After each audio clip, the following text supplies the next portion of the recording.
I've made 2 videos on this already, and the story just keeps getting bigger, so here's the full picture from start to finish. Everything you need to know about the Canvas breach that's going on right now. Now, everyone's freaking out about the 275 million records that they claim that have been stolen from Canvas, but that number is not the most terrifying part of the story. You follow me, or you're watching this, so here's what actually happened. So, Shiny Hunters, this ransomware group, they breached Instructure. That is the company behind Canvas. And this is apparently the second time that they've done it in a year.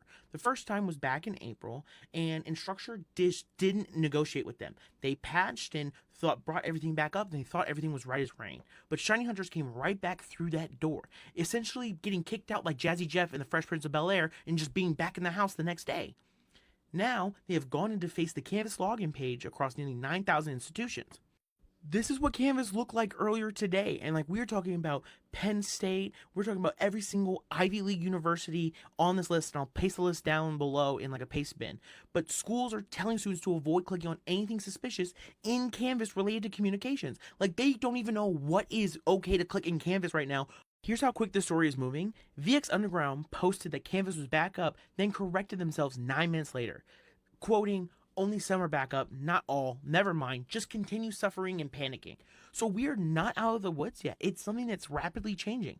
The platform is partially restored at best, but the data is still out there, and the deadline is still end of day May 12th. Pay up or everything drops.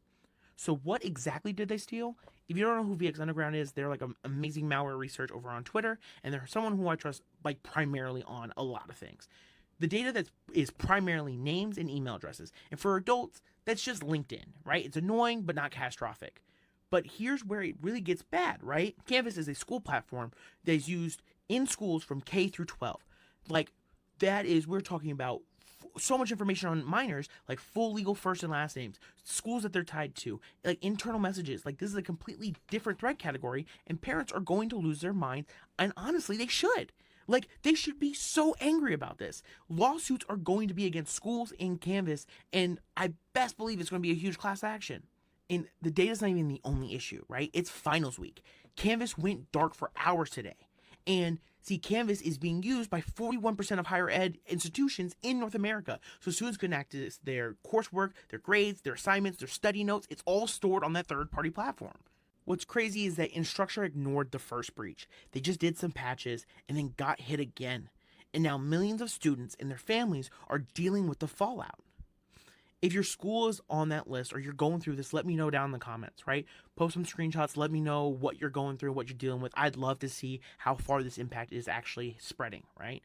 It's just kind of insane to see everything kind of go full circle. Like, they did the right thing, but didn't hire the right people. I'm Cyber Misplays. Follow if you want the real story and not just the talking points. Stay locked in.